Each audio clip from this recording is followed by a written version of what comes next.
Okay, so we are shooting a hyperlapse. It's pretty much the same thing as a time lapse, except we're gonna be moving as we're doing the time lapse. Equipment-wise, I'm shooting on a Canon 5D Mark III, 16 to 35 millimeter lens.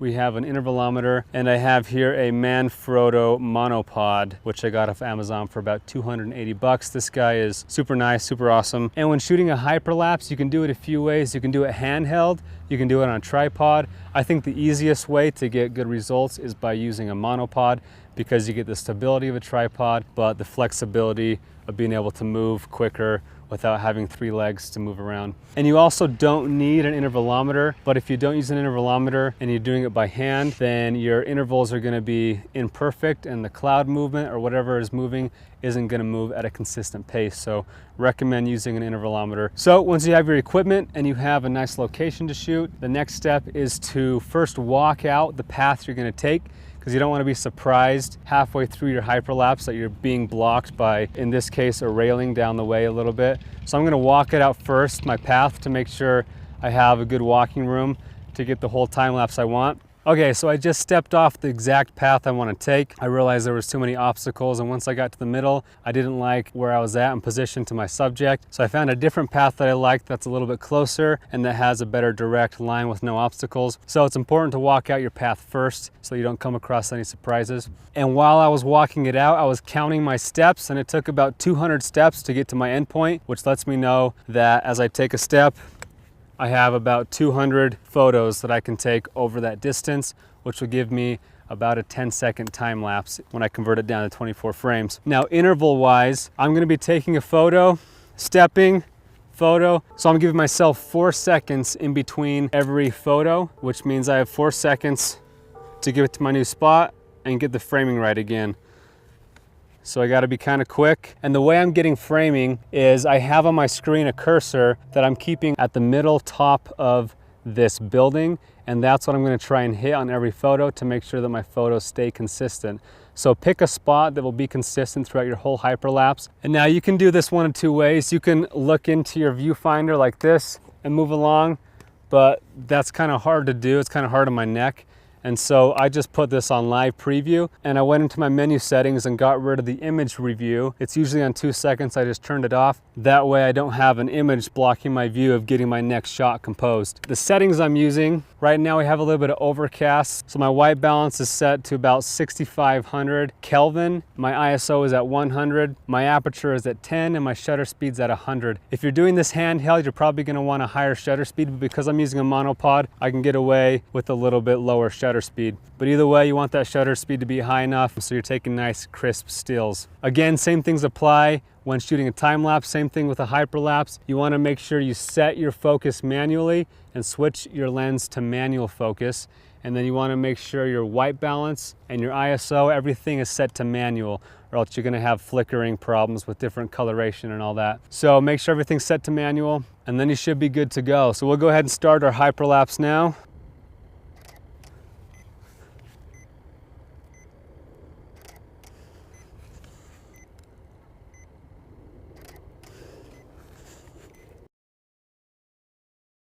Okay, so I just finished the time lapse. It's been about 25 minutes. I took about 210 photos, so I gauged it pretty well with the counting steps I did earlier. And it looks pretty good. We'll show it to you right now after it's been stabilized. One thing I forgot to check right before I did it was to make sure my focus, because I set it to manual, I forgot to make sure my focus was on point. Luckily it was, but make sure not to miss checking your focus to make sure it's at infinity focus, or that you have, your subject in focus. One thing to consider is when looking for your path, you don't want to pass by something that's going to obstruct your view a lot, like a big thick tree or something, because if you pass right in front of it, it's gonna mess up your warp stabilizer and it's gonna screw up the whole hyperlapse. So as you're watching me make every step, I'm hurrying and reframing to the same point every time. So you have a little rectangle here where you can position where you want. I decided to put that dome in my rectangle, and so every step I took, I'd hurry and frame up that dome to be in the middle of my rectangle.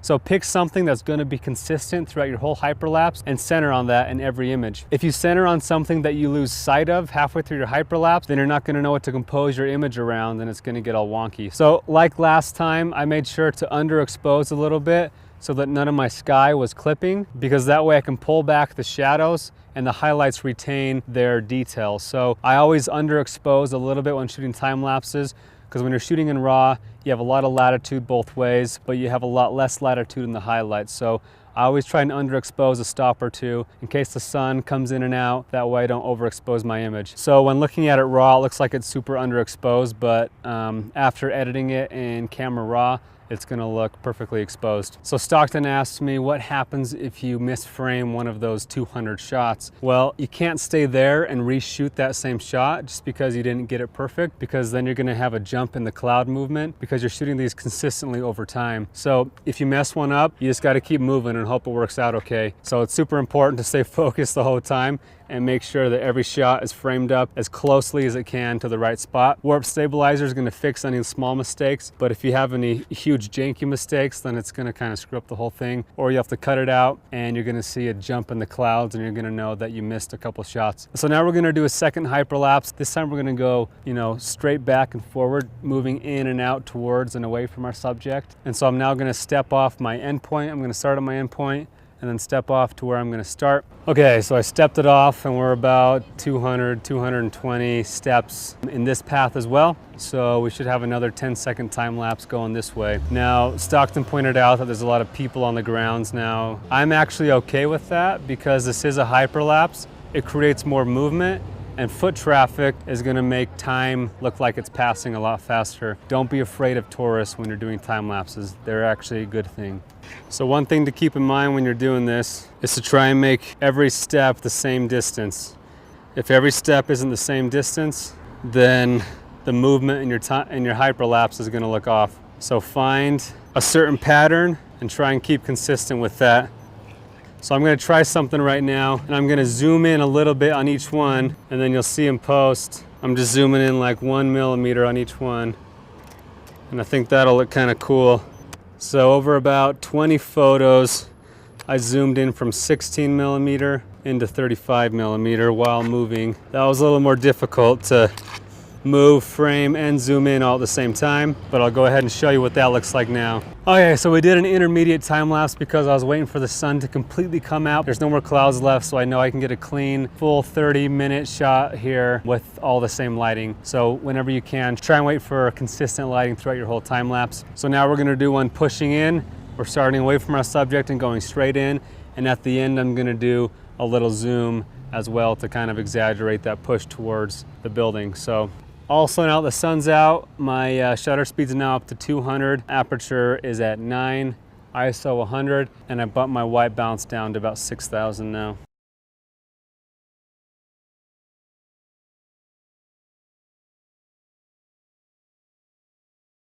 All right, so we're coming up to our last few steps here. So I'm gonna start zooming in on every shot now. So here we go.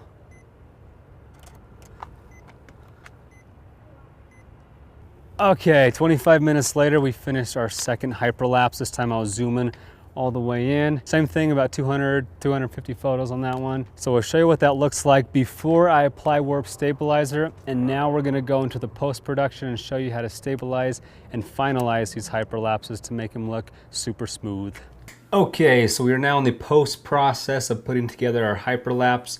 So first step is to organize our individual hyperlapses into their own folders. So there we have our 3 hyperlapses separated into individual folders. Step 2, just like our time-lapse process, is I like to open up an Adobe Bridge, locate my hyperlapses. We'll start with the first one here. All right, now I'm gonna select one of the photos in the middle that I wanna base my edit off of. So we'll take one of these photos in the middle here, right-click, open in Camera Raw. And then this process is the same as my time-lapse process, but in case you want to see how I would edit this photo, here it goes. First, look up here, my histogram looks a little dark. I made it dark on purpose so I could maintain the highlights in my sky. So we're going to bring those highlights back down a little, bring up our shadows just a tad, a little more exposure, a little more shadows bringing up, a little more contrast, a little bit of clarity, some vibrance, a little bit of saturation. Toggle on and off down here, see my before and after. I'm gonna add a little more punch from my whites up here. Okay, so I'm pretty happy with that color correction there. Now we're gonna come to our noise reduction. I always put a little bit of noise reduction on there to smooth out those photo transitions. I'm not gonna play with the individual colors. It looks fine as is. We're gonna come to lens correction, enable profile corrections and remove chromatic aberrations. And that should about do it. So before and after on that now. Looks pretty solid. So we'll go ahead and make a preset. Call this Capitol Building 1. Click Done. Push Command A to select all of the photos in this hyperlapse. Right click, Develop Settings, and then find your edit you just did, Capitol Building 1, and it will now apply that edit to all of your photos. So we are good to go. Should be a good looking hyperlapse. So we'll go ahead and jump into After Effects now and compile this puppy. Now let's import all of our files. So File, Import, Multiple Files. Locate our hyperlapse, number 1. You'll see the XMPs here. Go past those. Those are just your edits you did in Camera Raw. Select any one of the CR2 RAW files. Click Open. It will bring this up telling you this is the edit you've applied. Is that the way you like it? Click OK. Yes, that looks good. And then over here, the sequence of photos has popped up in your bin. So go ahead and cancel out of this. Now we're going to select our sequence, right click, interpret footage, main, assume this frame rate, we're going to drop it down to 23.976, okay, and now we're going to drop it into create new composition down here. So I'm going to go ahead and export this out first. So we'll come in here to File, Export, Add to Render Queue, come down here to Lossless, make sure our format is in QuickTime, and change our format options from animation to Apple ProRes 422. Click OK, OK, and then rename in the output file here. We're going to call this Hyperlapse number 1. And again, I like to create a folder called Finished Hyperlapses so I know where my exports are. Now we'll plop it in that Finished Hyperlapses folder and select Render. So that's going to take about 20 minutes to render. While it's rendering, I'm going to come back into Adobe Bridge, select my second hyperlapse, and begin editing this hyperlapse. So right click, open in Camera Raw, and I'm going to see how it looks with the first edit applied that we did earlier. Looks a little bit overexposed, so we'll bring that down just a tad. Maybe bring down our warmth a little bit. See how that looks before and after. Maybe a little bit too cold. So that looks pretty good. We'll go ahead and make a new preset. Call it Capitol Building 2. Done. Right click, Develop Settings, Capitol Building 2. And it's now applied that edit to all of those photos. We're still waiting on our hyperlapse to finish in After Effects. So we can go ahead and move on to our third edit, hyperlapse number 3. Lighting was consistent throughout this one, so I'll select any of them in the middle. Open in Camera Raw. I'm going to apply Capitol Building 2. And now the sun is fully out, so I'm going to cool this down a little bit. Toggle that on and off, see how it looks. Looks maybe a little bit too blue, so we'll bring that up to about 5800. And I think I'm liking that. So we'll go ahead and call that good. New preset. Command A, right click, Develop Settings, Capitol Building 3, and it will now apply to all of them. So I've gone through and edited all 3 of my hyperlapses. I'm exporting out the first one. I will export out the other 2 as well. Same process in After Effects, and then I'll bring all 3 of those into Premiere Pro for the final step of warp stabilizing, and you'll see how we smooth these out using Warp Stabilizer. Alright, so I finished exporting out my 2 main hyperlapses in After Effects, and I'm now going to bring them into Premiere Pro and show you what they look like before we move to our next step of warp stabilizing. So here they are, playing them back. You see I'm doing the best I can to keep the same framing, but because I'm on a monopod, the rotation changes a little bit between each shot, so you see it jittering. If you were to do it handheld or a tripod, it would be even more difficult. What you're going to do first is apply a warp stabilizer. So we'll come into Effects, apply warp stabilizer and apply it to both clips here. Okay, so that took about 5 minutes with warp stabilizer applied to both. This is how they look now. You see that it smoothed it out a lot better, but there's still a little bit of jumpy parts in there.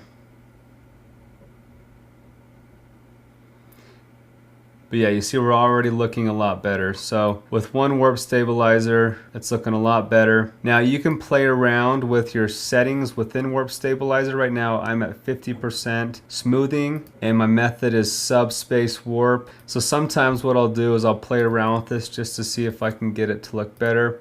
And instead of subspace warp, I'll try position, scale, and rotation. See if that looks any better.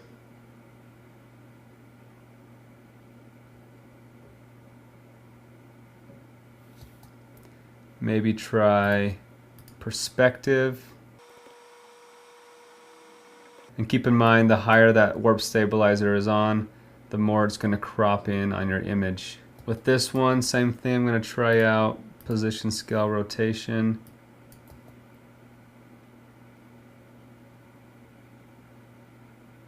I actually think this one's better with sub warp. I'm just going to try boosting this up to maybe 100%.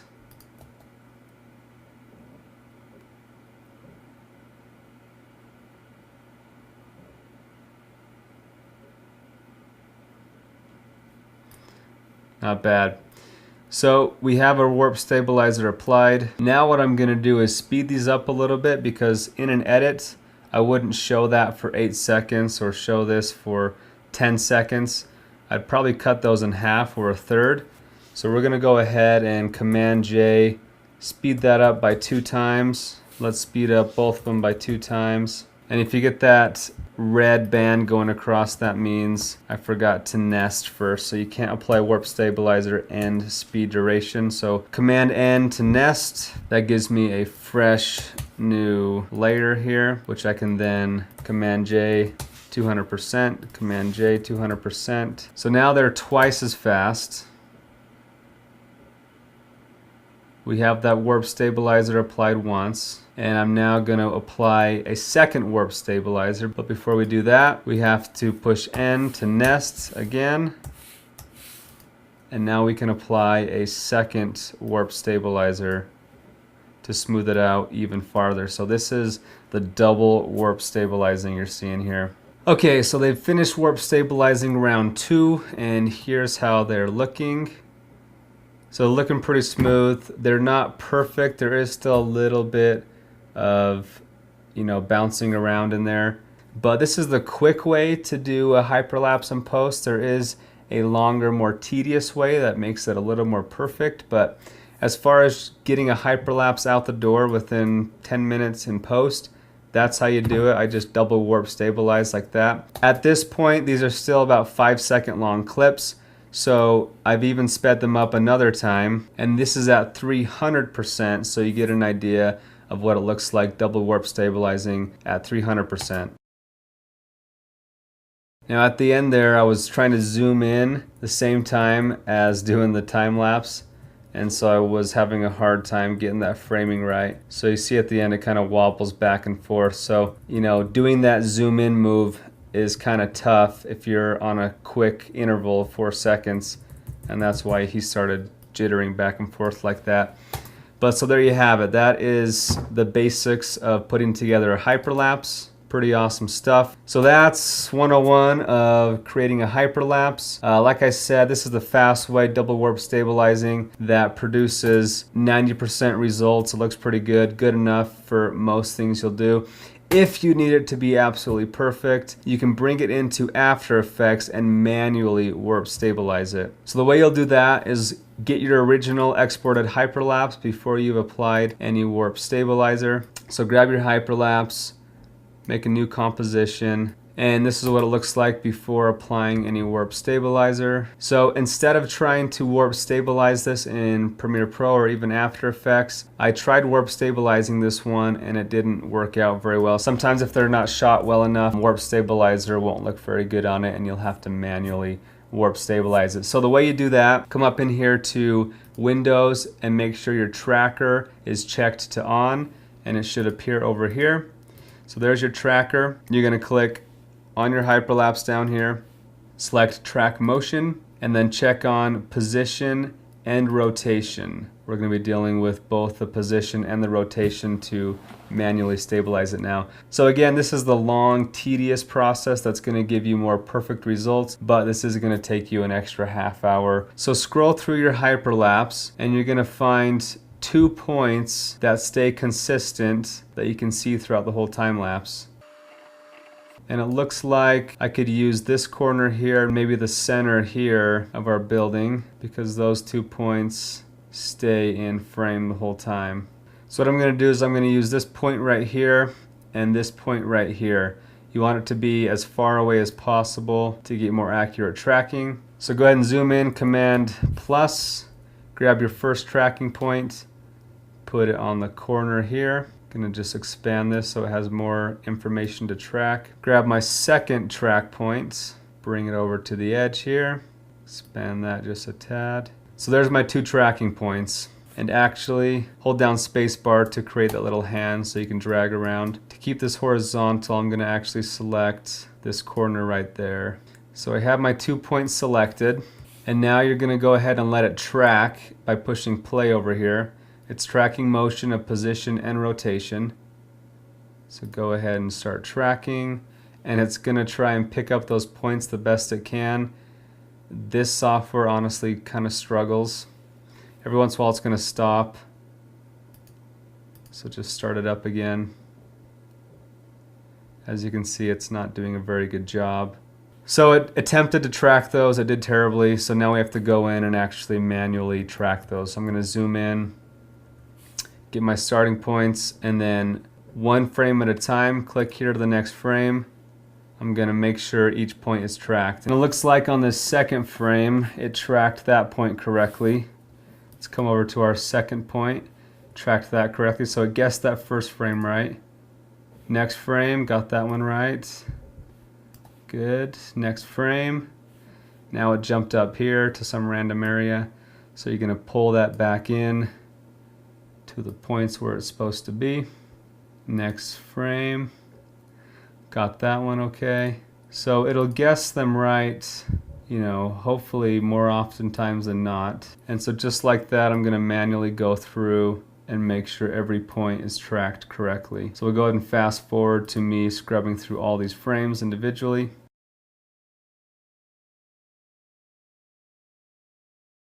Okay, so 15 minutes later, I've gone through and tracked all 70, 80 photos, and now you see that it's tracked a lot better than what it guessed originally. I'm just going to scrub through, make sure they all look good, and it looks like it should be tracked pretty well now. Alright, so your next step is we're going to stabilize according to those tracking points we just did. So come up here, make sure your source is your hyperlapse. Come to track type, we're going to say stabilize. Go ahead and click apply. We want to do X and Y, and click OK. So it's gone ahead and stabilized that according to the tracking points I did, and you can see how much more precise that is now. So like I said, this is definitely a much more perfect way to stabilize your hyperlapses if you want to perfect them, but it is going to take you an extra 20, 30, 40 minutes of manually tracking the points. So if you have the time and you want it to be perfect, this is the way to do it. Okay, now that we've applied that manual stabilization, you'll see that our hyperlapse is a lot smoother looking, a lot smoother than Warp Stabilizer did for us in Premiere Pro, but it's still not perfect. We're still going to apply a Warp Stabilizer, but Warp Stabilizer can work with this a lot easier than it can with, you know, the original just raw photos that we had in there. But now I'm going to export this. It's still not cropped correctly, and I'm even going to apply a Warp Stabilizer within Premiere Pro as well. But I'm going to go ahead and export this out as is right now with this manual tracking done. Add to render queue, same process. 422, hyperlapse. I'm gonna call this tracked render. And this is gonna go a lot quicker because it's not from raw to 422. It's one 422 to another 422. So that only took 20 seconds. Now we're gonna come into Premiere Pro. I'm gonna pull in that new hyperlapse, and we're gonna go ahead and warp stabilize this guy. Okay, so our warp stabilizer is done being applied, so we'll go ahead and watch that back now, and it's looking pretty dang good. So last step is just to go ahead and crop this one more time. You see that that warp stabilizer cropped most of those black spaces for us, but there's still a few here at the bottom in the right corner, especially towards the end. What we're gonna do is scale in about 5%. So there you have it. That is our final hyperlapse right there. And just so you can see what that looked like originally, we'll pull this up here. So the before and after, before, after. And now I want to show you what it would look like if we were to warp stabilize it in Premiere Pro without manually tracking that out first in After Effects. Okay, so it's done warp stabilizing. This is what it looks like. And you notice that it cropped in on top and bottom a whole bunch. So I'm going to scale this down to like 20%. It's still cropping. So I had to scale it all the way back down to 13% to get it to stop cropping, and it's still pretty jittery, and it does this weird rotating at the very end. So warp stabilizer did not do very well in this case compared to first tracking it and then warp stabilizing it. So there you have it, the before, the warp stabilize in Premiere only, and then the tracked in After Effects, and then warp stabilize in Premiere. So to get the best results, you want to track it in After Effects first and essentially manually stabilize it, and then bring it into Premiere to do any final warp stabilizing and cropping. But going back to this guy, this was done 100% in Premiere Pro with just warp stabilizer, and it looks pretty solid and saved me 45 minutes of having to manually track that myself. So I'd bring it into Premiere first and make sure that you need to track in After Effects. And if warp stabilizer just isn't putting it together for you very well, then you'll have to go in and manually do it in After Effects. But ultimately, the cleaner you shoot it, the better it's going to turn out. So that's it for shooting and editing a hyperlapse. If you guys have any further questions, please let me know.